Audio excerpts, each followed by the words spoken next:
Hi everybody, welcome to my presentation. The music we're enjoying in the lead up here is a performer. Her name is Caitlin Pearl, Kaitlyn Pearl. You can find her on YouTube and a whole bunch of other places. She's one of my former students, and the reason I'm playing her here is not just to promote a former student, although that's also nice. She's also integral to our presentation today. Thanks for listening. My name's George, and I don't want to dwell too much on this slide because I just want to chug right along. But if you taken anything from this slide, I just want you to know that I think as a background to maybe why I'm presenting what I'm presenting, I've had a pretty long career in lots of different places, and I've served in many different roles, and it's offered me up a particular perspective. But the very first job I had was as a TV production teacher and yearbook teacher, and I would suggest to you that those were formidable years, and how those, I guess the right words I'm looking for is how those experiences have cemented themselves as what I think are great practices that I have in the later years strived to stretch into core class experiences. And that's basically what this presentation is about in a smaller view. Just a little small note, if you're enjoying the picture, that's my family, and that's my father-in-law, Roy. We went to Japan to go visit my daughter, Gracie, and my wife, who's just really brilliant. She came up with these t-shirts for us, and there's no word for ho ho ho or Merry in kanji. So Stacy made these t-shirts, and each one of those kanji icons translates out to the sound ho. So it is a ho ho ho t-shirt. So the goals for this presentation today, just fair warning, I've done the lecture circuit. I've done lots of national and international presentations, and I don't say that to brag. I say it more so because I'm an idealist at heart, and when I present something, I just feel like everybody should, grab on to that great positive energy, and why not? And it just makes so much sense. And back in the day, it was, the big thing was podcasting. Whoa, you do a podcast with your kids. That's incredible. Go show everybody what it is you do. And I do it.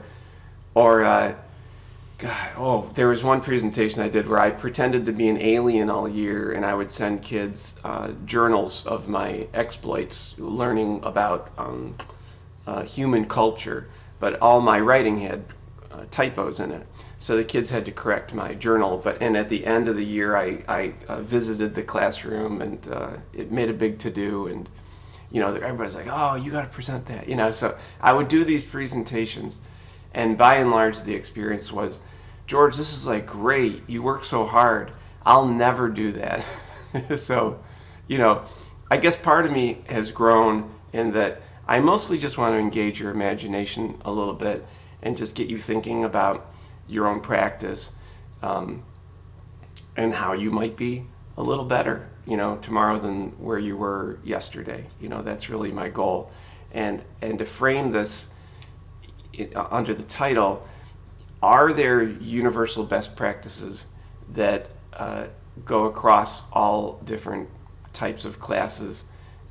Are we locking ourselves out of certain opportunities because we are too fixed in our thinking about how our classes should run, based on the demands we perceive we face? That's the kind of thinking I'm hoping you dabble in a little bit.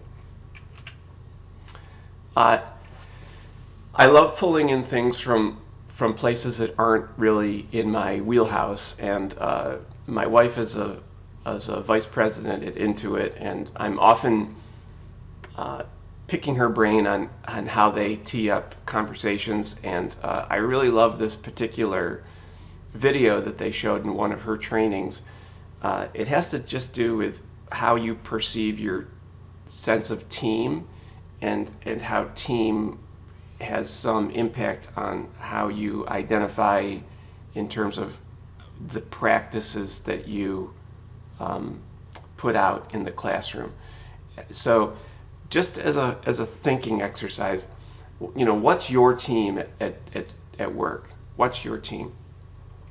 I'm torn on this question myself, and to be honest with you, most of you don't know me, but even though I'm, an IB coordinator and an English teacher, and I now I work in CTE building film program. Honestly, when I think of like who I really hang with and I'm tight with, it's math teachers, and my friend Ryan, who is science teacher. These are the guys that I lean on for support. So I want you to think about like who your team number one is at work, and then enjoy this short presentation. I'd like to describe a concept that I call team number one. It's very simple, but it's also very important. Let's say this is an org chart of an organization, and this is the CEO or the head of a division, and these are his or her direct reports. Maybe the head of finance, the head of human resources, operations, sales, IT, marketing, whatever they are. Team number one means that these people have to make this team their number one priority, and that these folks down here cannot prioritize their subordinates or their teams over this one. Let me explain why this is an issue. Let's call this the head of marketing, and these are his or her direct reports. If I were to ask many executives what their number one priority is, this team up here or the one that they manage, many of them with really good intentions would admit, as important as this team is to them, this is the one they consider their most important priority because they sit near these people, they hired them, they really are interested in the subject matter, and they feel a sense of duty to them, and they like being their leader.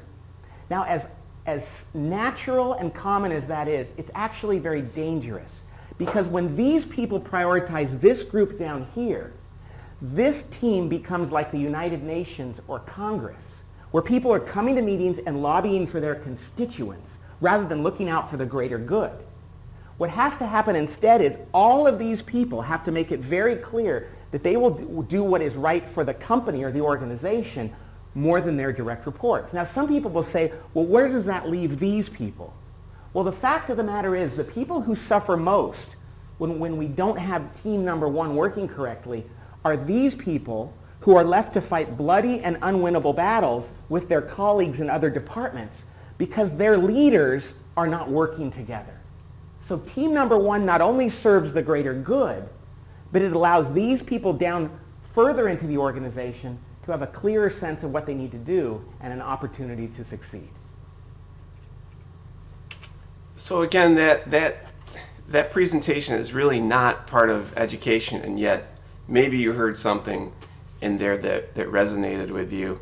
I put a list of groups that are common to my particular school, and I'm sure I've left some things out. These are, as I thought about, well, what are the different teams?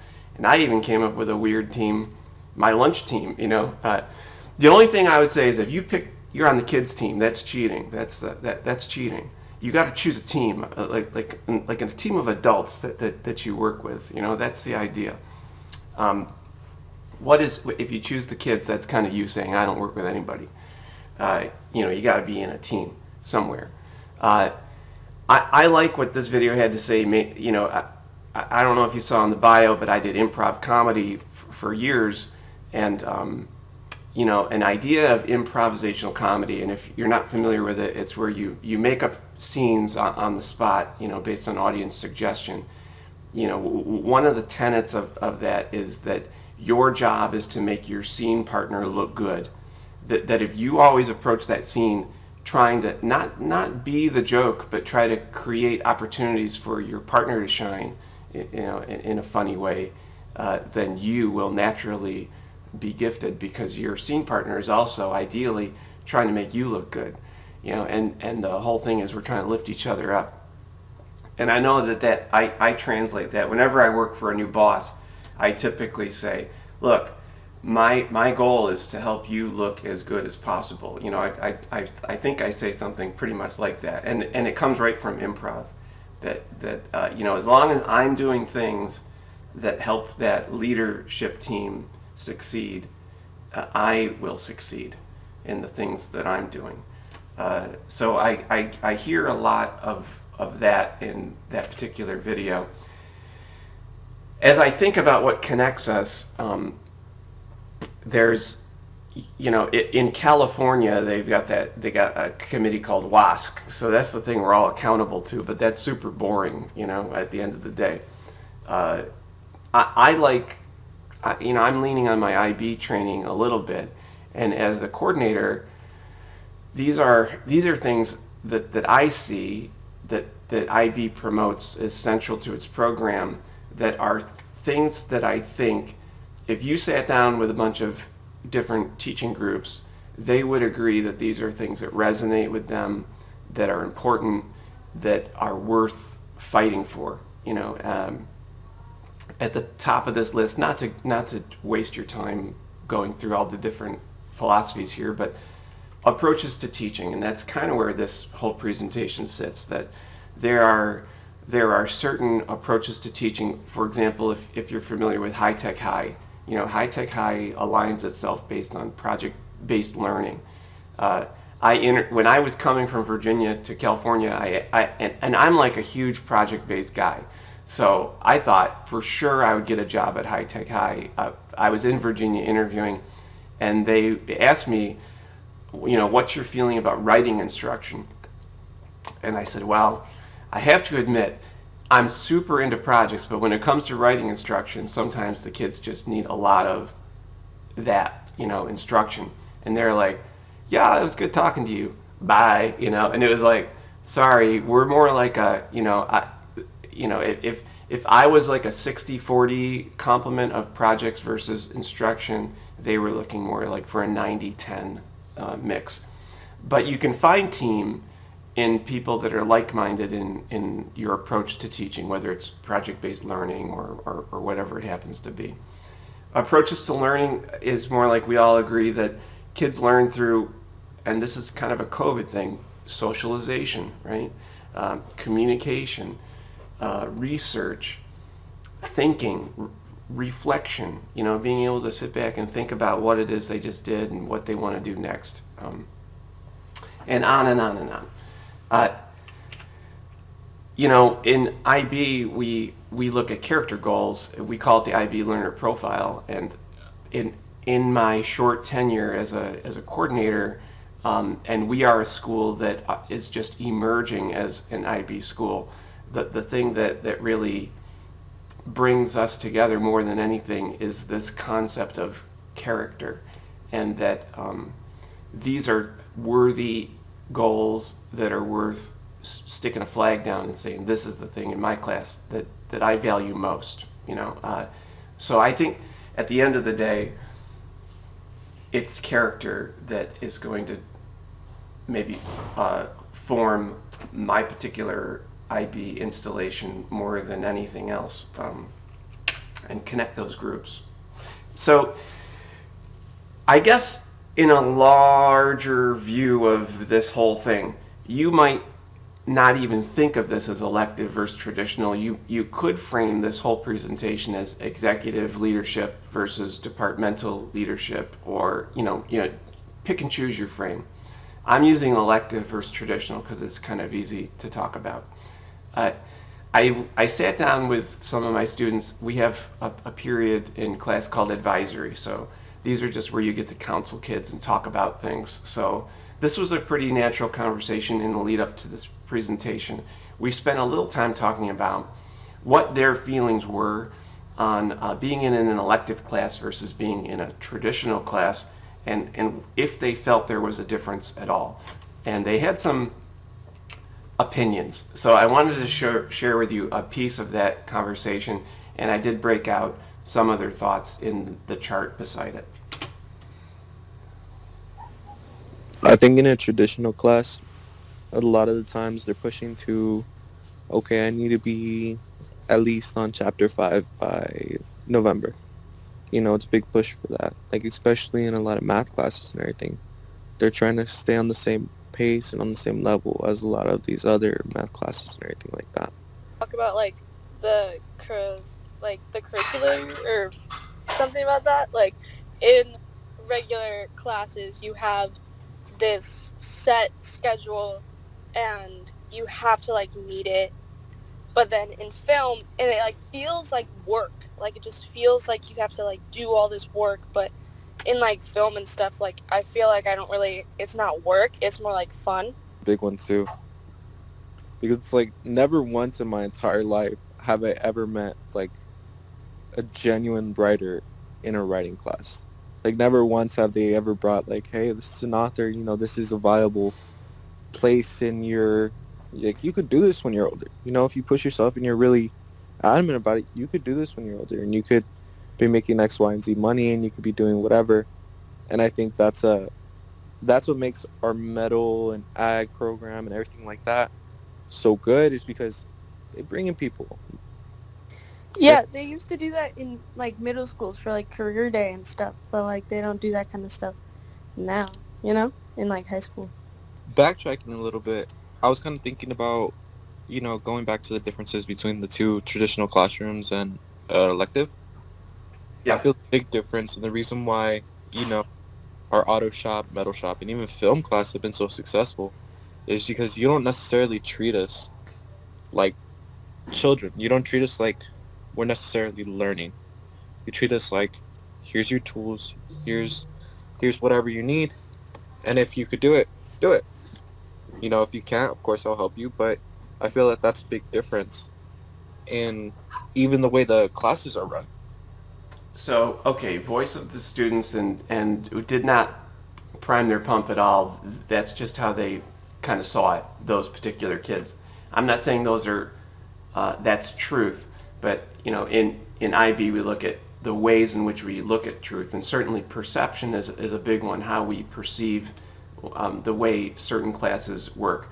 Just to kind of give you an example, in my bio, you may have noticed I won Teacher of the Year for my county in Virginia, and as I was running up to the state, like when you get to that level, you have to apply at the state as well as the national. Like you just, the competition guidelines are pretty much the same, so that they can just take whatever you did and move it up the ladder.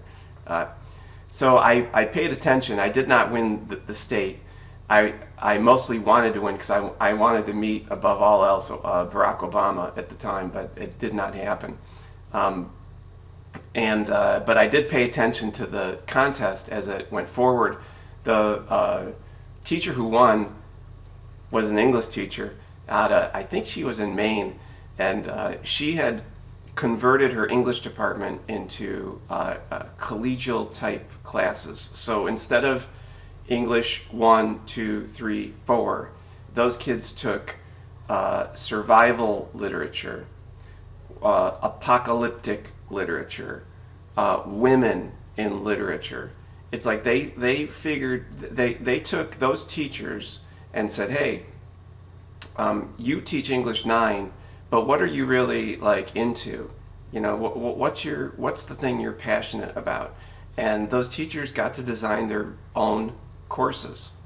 That not only lit a fire in those teachers, it lit a fire in those students. And yeah, there was some competition, like, do you want to take this class or that class? But that's part of what makes it fun, if you're into competition. And you know what? The survival literature students, they organized a day where they went to a paintball field and played paintball. I mean, unbelievable. And even going further back, this lady I worked with, oh God, she was the best. We called her Yoda because she was so wise. Her name was Julie Givler.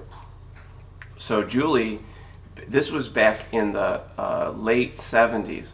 She created an English classroom called Forensics in Literature. and she partnered with the science teacher at the time, and the science teacher taught legit forensics, and it just so happened that the science teacher's father ran the morgue, the county morgue. So the science teacher was teaching actual forensic science, and then the English teacher was teaching literature featuring main characters that were kind of forensically minded, looking for clues and things like that.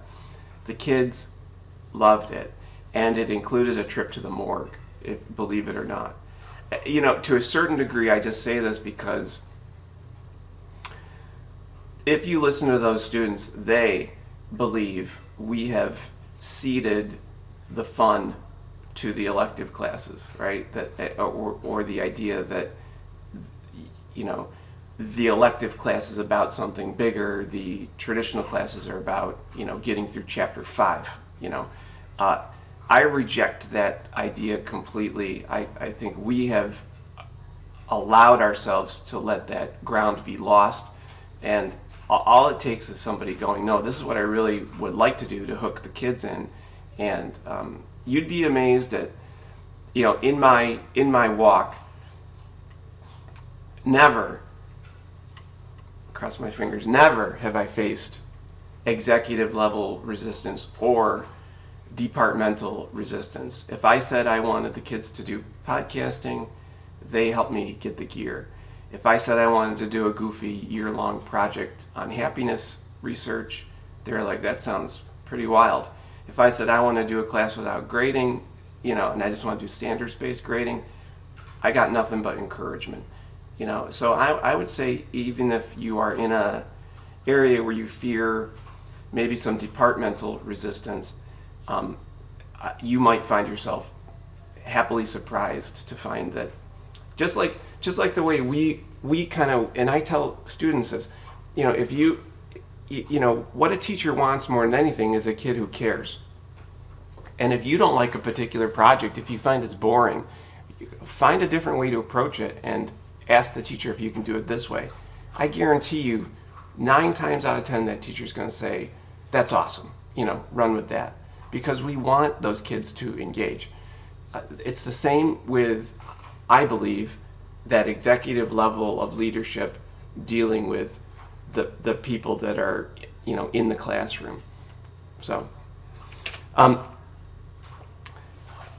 so as we look at elective teaching, the other way, this whole idea of elective classes are the fun classes because they do X, Y, Z is really kind of funny.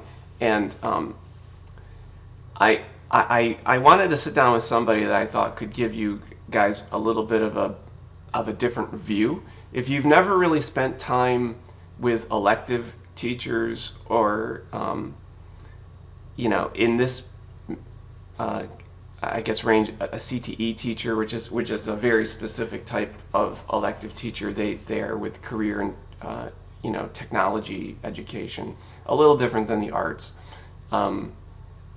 in terms of standards and things like that. I just want to play a little bit. My friend Dennis, I believe Dennis is the best of us. Dennis, if I said to you, hey, I've got a teacher who wins national awards, brings tens of thousands of dollars into the school. I've got a teacher who does all that and gets kids excited about careers, actually brings organizations into his classroom that end up hiring some of his kids.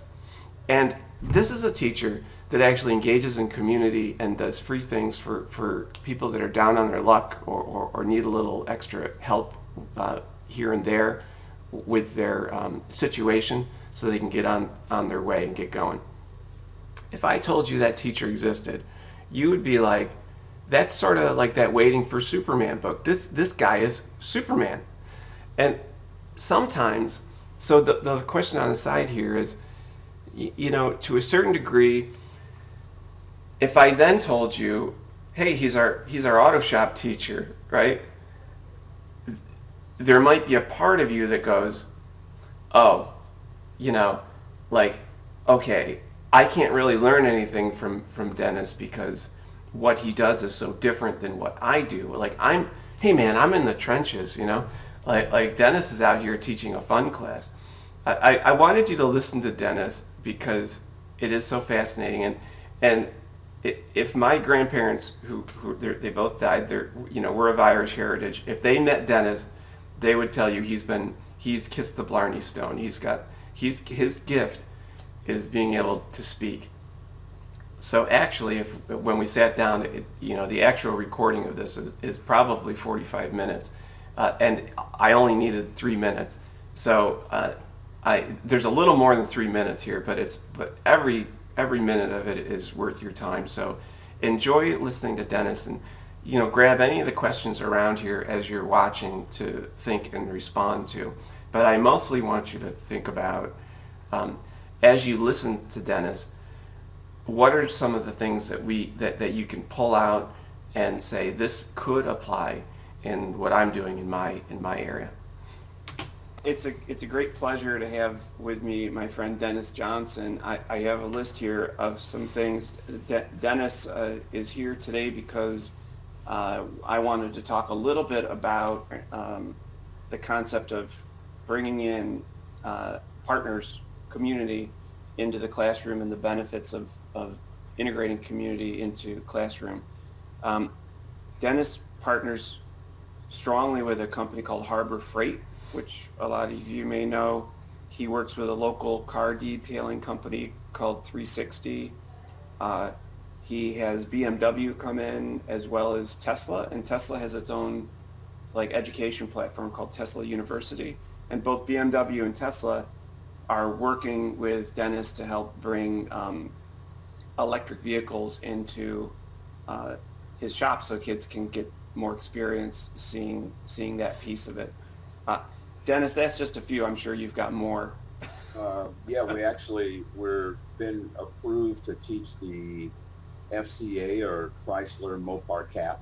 We're just trying to do the MOU with Palomar so we can do dual enrollment with Miramar. And some people might have heard of it, but maybe not. But Chrysler is the official supplier to Google for their self-driving cars. Google has purchased about 30,000 cars. So these are things that future technicians are going to be mindful of working on: electric, hybrid, self-driving. There's a perception that you do this because you have, to your other point, hey, I can do whatever I want with my class. I don't have anybody answering to me. I'm the one that comes up with the concept.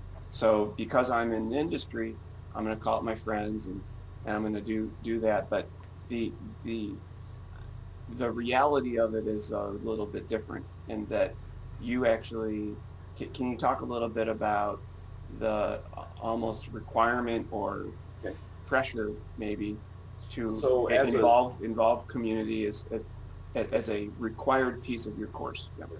Well, as a CTE instructor, we're required to have what we call an advisor, which means we are required to even get Perkins funding to keep our programs afloat. We have to get, I guess I would call it, information that's current, meaning in our subject, technology is always changing, so we need to be aware and be able to expose the students to what's going on in 2020. What was happening in 2015 when the book was written, things have changed. So with having industry input, which is required, we're able to we literally have the industry look at our curriculum and they make the recommendation. So instead of a team of 5 teachers saying, well, I think, we have the industry experts from various manufacturers come in and they look at our curriculum and say, okay, yeah, that's good, but you know what, you don't need to teach carburetors anymore because we haven't made a vehicle with a carburetor for 25, 30, whatever years.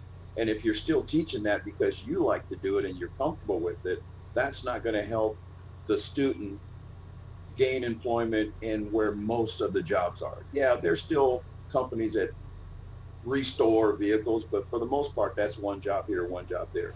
the manufacturers and the companies are looking for students that are going to be exposed to the later technology. It sounds to me that even though partnering with industry is a requirement for your job, that you actually have to sit down annually at least, right? And hear from industry partners that give you guidance on how to proceed forward.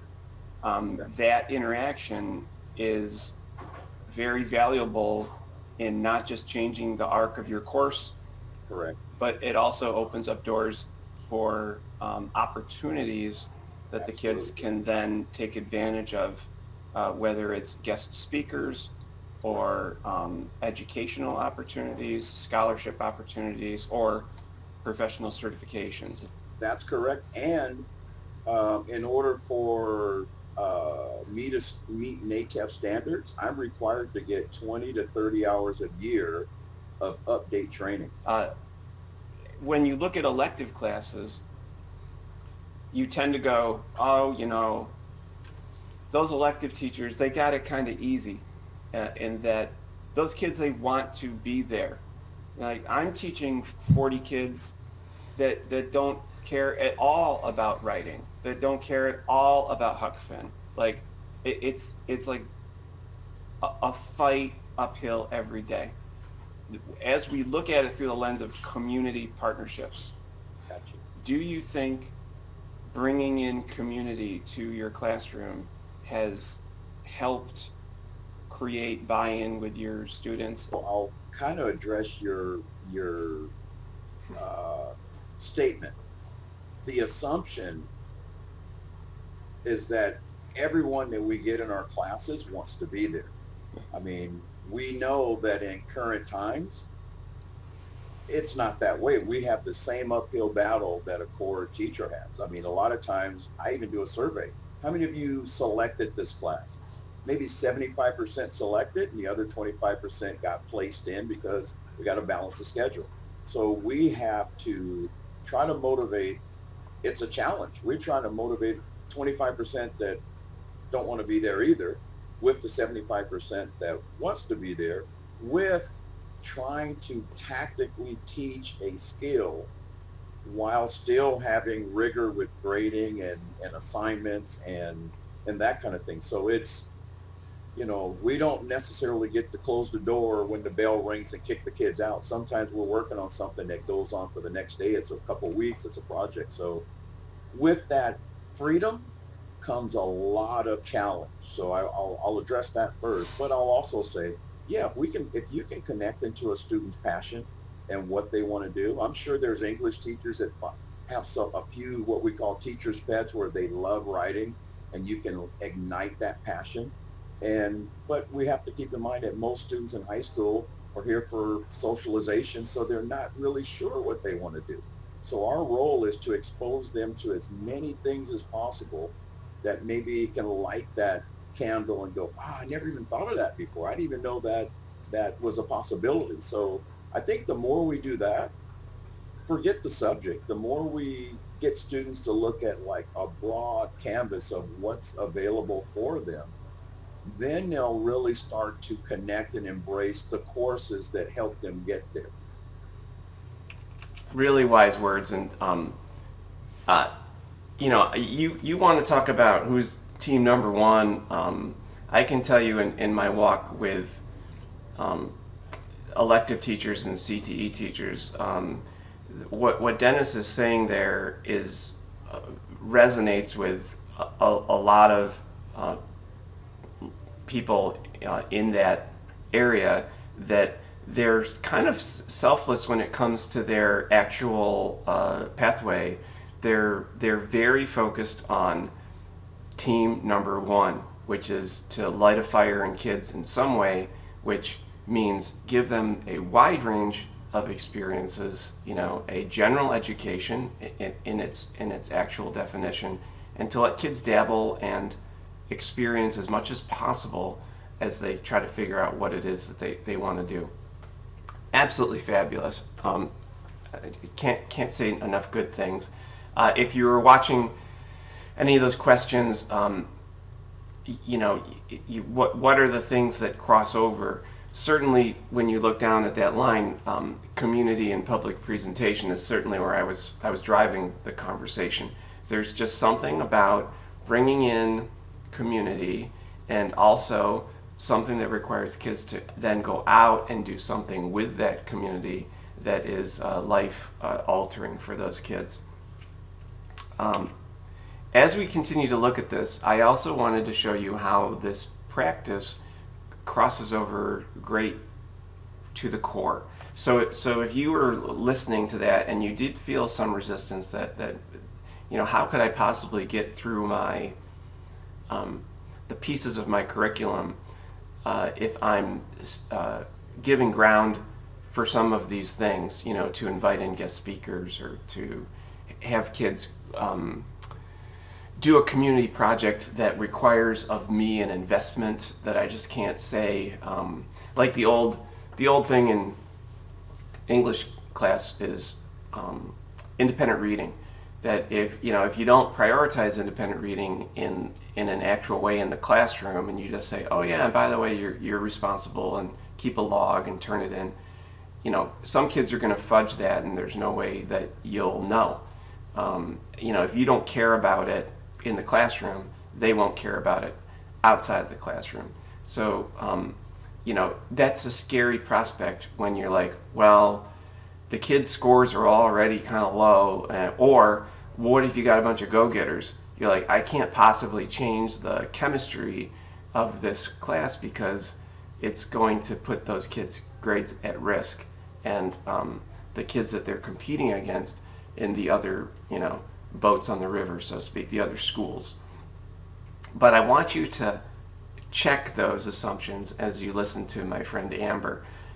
Amber, I met her in 10th grade in my English classroom, and I just want to share a little bit of her story. I'm the environmental club sponsor, and Amber was the founder of that organization. So just a little bit about her and how classroom experience brought her into this place.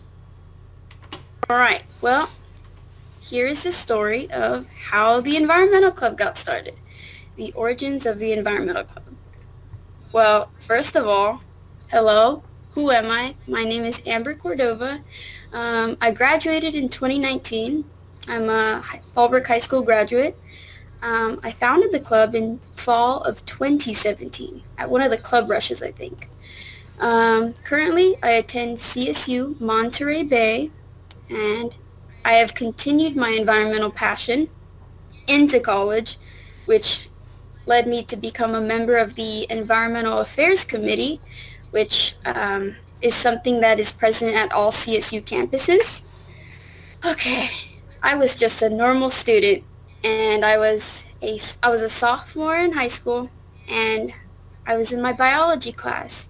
My teacher was Mrs. Osowski. She no longer goes there, but she was an amazing biology teacher.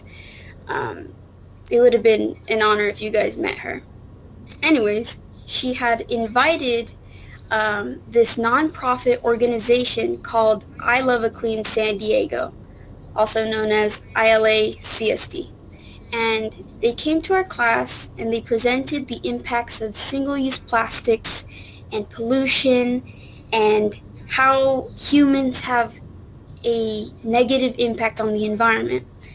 And, you know, I was just a normal kid, like, yeah, littering's bad. Don't litter.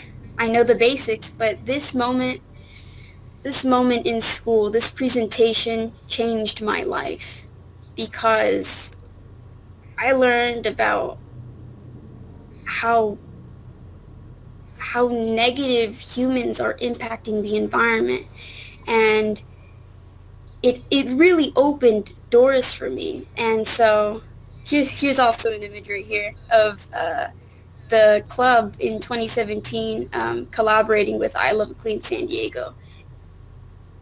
All of you can do things like this and much more. So I found light in terrible events like this because of this event that changed my life. So, finding light in the climate crisis. Here's what you can do. Well, as I've said, you have a voice, and it only takes one person to speak up. I mean, if you're ever feeling bad about teaching, just listen to her, because it's so uplifting, and I'm so happy. You know, it as in an IB role, you as a coordinator, even though when you talk to anybody in kind of a coordination role, it can be a bit challenging. But one of the joys is that you get to know a little bit about everything. And one of the great joys is working with the science teachers that I collaborate with, from the ones at the 9th and 10th grade level, leading us into those upper level programs, and the teachers on the front line of those upper level programs. They are, in my mind, perfect. And what that science department does, like if you look at bringing in I Love a Clean San Diego, they are basically teaching that class like it's an elective class, recognizing the importance of community to seat them in, inspire kids forward. And then, you know, if you watched Amber's presentation, she then partnered with FCAT, she then partnered with our cafeteria, she then, you know, bothered the principal at the time every day until we got recycling bins. I mean, she engaged. So if you look at that list of things, that community and public presentation is just huge. So if you're thinking like, what could I do? That's one easy thing you could do. If you're like, well, how does that apply to math? I mean, everything's math, right? So I just sent something to my math teachers the other day about a Bitcoin presentation. A lot of times, these career presentations, they come through STEM or they come through CTE, but you know what we try to do in IB, and what I think is one of our team number one goals, is that this idea that, you know, an elective class is sort of where a kid goes if they can't handle regular classroom work. That's a very outmoded idea in school, that, okay, you know, go learn cars since you are not great at math. You know, the new normal is that you need somebody really smart in lots of things, and also talented in their area of career. And if you ever talk, I mean, there's only one teacher on campus that is in my view, at my current job, that's getting kids to opportunities to maybe go to space camp, and that is our auto teacher, Dennis, because he partners with Tesla, and Tesla's works with SpaceX, so those opportunities are there. So I would encourage any of you that are interested in the very least with stretching out and maybe bringing in a guest speaker, to maybe just throw a line out to your elective teachers. They are also teaching math. They are also teaching speaking. They also teach writing. They're doing all these things too. We should be more like team number one and be pulling from their best practices. I wanted to close today with, you know, I walk the walk. When I stretched out into English classes, I was like, I need to make my class as awesome as my film class was when I started teaching in Florida. So one of the things that's kind of a drag in English is research, and I think some people even rightfully argue that research has no true place in an English classroom. You can take that for what it is, but we are bound to teach it. So I tried to make it a real research project rather than just, you know, finding quotes and embedding them in, that kind of thing. So I started this in 11th grade, and it kind of stretched out and became one of the things I liked and held on to. So we would do a year-long happiness project. Originally, this was based on the book by Will Murray that you see there, who worked with Stephen Covey that might give you some frame of reference. But then I switched to the Happiness Project, which some of you may know because her book was so popular. The book is divided into 12 one-month challenges. So the kids would choose an area of happiness research. They would have to say, okay, here's the research that kind of shows why this seems to be effective. And then they had devise an experiment that's a month long. They try it out, and they keep a journal, so they reflect. We meet in community every Friday to kind of talk about our progress and our struggles and our successes. And then at the end of the year, after doing 3 of these, we do a big presentation on one of our happiness projects to kind of talk about how we grew as a person, or what we found out about ourselves after engaging in this research project. The research paper itself turns out to be about 20 pages long because you're doing 3 different research papers. I bring this up because my friend Caitlin. So I want you to, if you're like, hey, that sounds pretty good, you know what I mean? Project-based learning, that's definitely like an elective thing, you know, making it an event, public presentation. A lot of these were interaction in the community because kids picked service as one of the things, or gratitude, which requires you to reach out and get in touch with people in the outside community that had some positive effect on you. I want you to listen to Caitlin's story. I think it's eye-opening, and it is a reason to maybe invest a little bit in some of the things I'm talking about. I was cleaning my room, and I'm like trying to move and stuff, and I like found the Happiness Project, like the essay, you know, like the research paper that we had to do at the end. I like saved it, and I was like, I don't know why I saved it, but like I did, and I read through it, and I was like,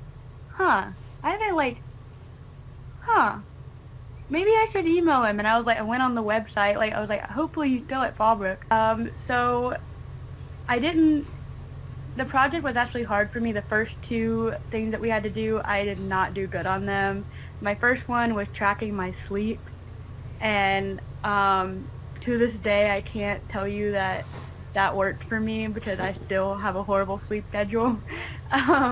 The second one was writing gratitude letters. That's the one I picked, and I liked that one because I like to do things for other people, and so it made me feel good to like see people open up my letters and feel good, but like they didn't really affect me, and so the last one was like trying something new, and I was like, why not? And when I was trying to figure out what to try, we were cleaning out my garage, so that was about the time I found out we were moving, and so we were cleaning out the garage and stuff, and I found this old like guitar that we had, and it was like an old messed up classical guitar, but I was like, I'm like wanting to write songs and stuff. I need to start learning guitar. What if I just did that, you know? It might not even go anywhere because the first 2 ones, I had such a hard time like doing those that I might just end up not really getting much out of it, and just, you know. And so then like when we did the project, we had to have some sort of, we had to keep data. And so for that, I just did a journal entry kind of thing. And so like day 1, I'm going to learn this chord, and then and then I would have notes at the end, and it was just like, so I would do that, and I learned about 4 or 5 chords during the project, and with those 4 chords, I actually ended up writing a song, and it's like my first song that I ever wrote, and my final was, I think you had to like present your thing, and so my final was actually showing off the song that I wrote with the chords that I learned from the guitar, and so that song's really special to me, but I don't think I'll ever share it. The only like proof I have of it is a video of in class when I performed it. I still have that video, but I don't think I'll actually like share it out to the world because it was a very special song, because it was me actually like saying goodbye to California. And I think that was like maybe in my last week of living there too. And so like it was a very actually a very emotional moment to actually show off. I learned how to play guitar, but also like that was me saying goodbye. And so that last project actually ended up hitting me more than I thought it would, because it showed me an outlet that I could start using. And so, like, again, my first song was me saying goodbye to California. And so then it inspired me to start, like, writing out my emotions and, like, what I was feeling. And so I was like, now that I know chords, I can put chord to these, like, feelings that I have. And so I actually started writing the second song based on the chords that I learned from the project. And I actually have that song out. That one's called The Future. And that was one of the second songs. And that song actually has like 500, 700 views now. But it all started out with those like chords that I learned on the guitar. And now, 4 years later, I have learned a lot of chords. I'm pretty good at guitar, I would say. Education is to, show the value of project-based learning in an English classroom or a classroom. For honestly, we gave up a lot of time to that project almost every Friday to track, update journals, have circles where we would communicate. We couldn't just say, hey, do something on your own and then go, we're going to pretend that's out there somewhere. Like independent reading. Like, oh yeah, just go read. And a kid's not going to really read unless it's embedded in the course. So you have to like commit to the project, right, as part of it. What's the advantage? This is kind of a leading question and we haven't talked about it. But it's like, do you feel like you learned less content in that class? Do you feel like you learned about what you expected to learn in that class? But the project itself had longer term benefits is maybe what I'm suggesting here. Okay, disclaimer, it's been 4 years. It was 4 years ago when I was in your class. And we have not talked about this at all. Like, this is very real. Yeah. This is me, like, trying to, like, bring that. And as I'm thinking, I will say, yes, like, over on the top layer, like, I took more from the Happiness Project than I did, like, maybe the content. But that's also because the content that I learned in sophomore English ended up growing into my junior year and senior year. And so I can't pinpoint exactly like the type of content we learned, except like maybe, actually, hold up, I'll rephrase this. The content that I remember learning in that class all had to be of the creative stuff that we did. Like, I don't really remember the exact like definitions and standards that we learned. However, the project where I just remembered I did a video where I was pretending to be a main character in the book we were reading. Yep. And we did like a whole like blog thing for that, or we did like board games and like or visual things. So I remember those, but I don't remember like the tests or the exact standards. But honestly, like I put in my Happiness Project, like I think I took more life lessons out of that class and took more for personal like development in that class than I did like what you're saying, the content and stuff. Well, again, if you're ever having a bad teaching day, that's a good one to listen to. As we close out here, in Caitlin's story, what do we see? We see a lot of character development in the risk-taking involved. The idea that she can be a little better, being reflective is a big piece of that. These are, to a certain degree, there's that chemistry of a classroom, right? Like you're lucky to have those kids, but the kids are equally lucky to have you if you're able to read that room and see the potential there. Did I know, anything about Caitlin's? I knew she was musical. I did not know she was going to just blossom as a guitar player. She was the one we were playing earlier today, which is why I said she's important to our presentation. And again, you can catch her, Caitlin Pearl, on YouTube, and she just sounds lovely, you know. Anyway, how do we do as we close out here? Again, my expectations. I don't want you to think I'm trying to say, you know, stop doing this or be more like that. I do believe at the end of the day that you have to be your authentic you. And the more you are you authentically in that classroom against your content, the better it's going to be for the kids. But what I would suggest to you, and I'll use IB language here, to what degree is the authentic you influenced by your shared knowledge systems? So I know that I was impacted as a TV teacher early on. Those experiences had a dramatic impact on just how I engage in a classroom. Had I started my career as sort of, you know, here's the worksheets, fill it out, I believe that would have had some kind of impact on me, you know. Probably, I assume detrimental, you know. And it would be hard for me to let certain things go and try some things. So I guess what I'm saying is, if I've engaged your imagination in some way, just to take a step forward and just try something to see how it feels, that would be a good first start, and first step rather. And maybe that first step would be just to reach out to your elective teachers that actually share a lot of the same goals you do. We're all part of team number one, and maybe find out something cool that they're doing and just find a way to maybe participate, you know what I mean? Or maybe you take that extra step and say, you know, that practice that they're doing is amazing. How can I bring that into what I'm doing here to try to light a fire in my kids?